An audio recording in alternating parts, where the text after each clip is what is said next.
sinister atmosphere, like you were talking about earlier in the trial.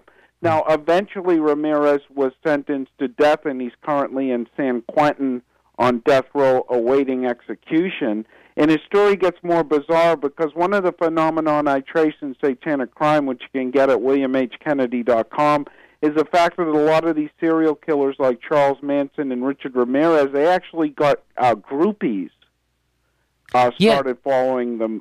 Women started to visit Ramirez in prison and wanted to marry him. And even one of the jurors, the woman who found him guilty, after the trial went to visit him and is now actively seeking his release. Oh, that's absolutely insane. Very bizarre. It gets very, very weird. Who was Doreen? Doreen was one of the women who came to visit Ramirez, and she became obsessed. She was a very successful young woman.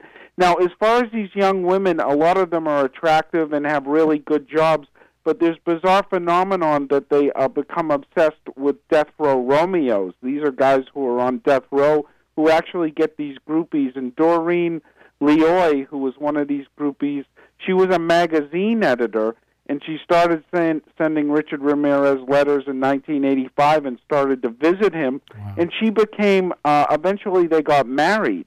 Wow. In prison. Now, Doreen is a college graduate. She was the editor of a magazine, and she has an IQ of 152, which puts her in Mensa category. Probably a little on the kooky side category. Well, I mean, that just goes to show you that intelligence and education are no markers of sanity. I mean, it doesn't really have very much to do with it. But they got married in prison, and I was talking to a fellow who attended their wedding.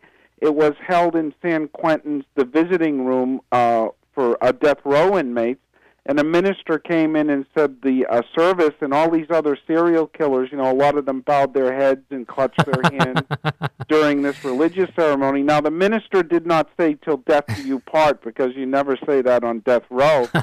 But Ramirez, the clinker here, and the really funny thing about it is that Ramirez refused to wear a gold ring. He wore a silver ring for a wedding ring because Satanists don't wear gold because it is the symbol of the Christian God. Oh, that's now cool. Doreen and Ramirez are still married. She goes up to see him on visiting days and weekends, and from what I'm told, they're like a very strange, like old couple. Like Doreen will go to the vending machines and get him a sandwich and a drink and some potato chips, and she'll set up a little table, like she'll put a napkin and set the table for him, and they will talk and chat. But you got to remember now, I think part of the motivation that these women have for these death row Romeos is they have a husband or a boyfriend who's really not going to cheat on them. And Doreen kind of let herself go. She's put on a lot of weight. Her husband's not going to cheat on her. Captive audience, right? Yeah, she can have all the cookies and cake she wants. And like that Misery, that movie where that woman captures that author and basically. This is kind of a reverse of that. Like women find someone who is already a captive. Wow. They don't capture one themselves. So she's got her find one that's incarcerated, like Richard Ramirez. Right.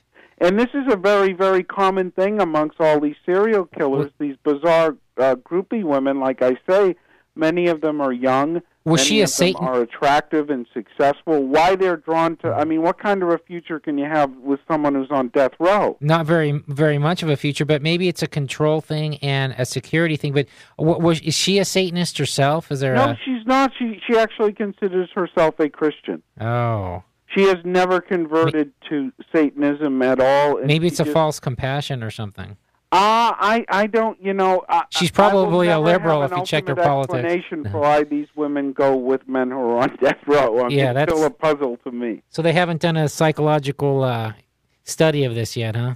Not really. It's more journalistic studies. A&E did a special on death row Romeos, and my friend Philip Carlo, who wrote about Richard Ramirez, has done a lot of work on this phenomenon.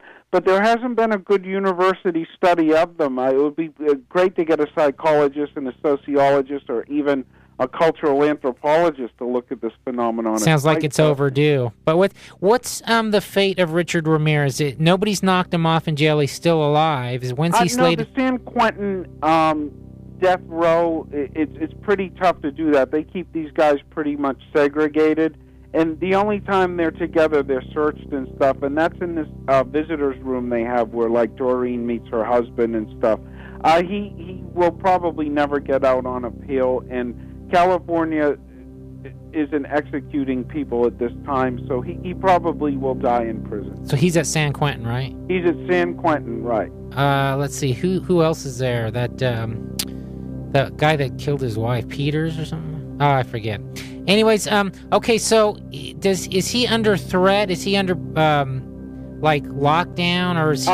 Everyone on death row really is on what you would call a lockdown unit. You know, it's pretty much solitary. Does he have a target painted on him, so to speak, or is he respected by the other inmates? Because I know they have their own sense of justice. Well, on the death row, most of the people there are like him, so they're really not against each other so much. But they're not in the general population. So he's in good company or bad company, I guess you could say. Good bad company, I suppose. They're not going to go after each other. They really don't have the opportunity to.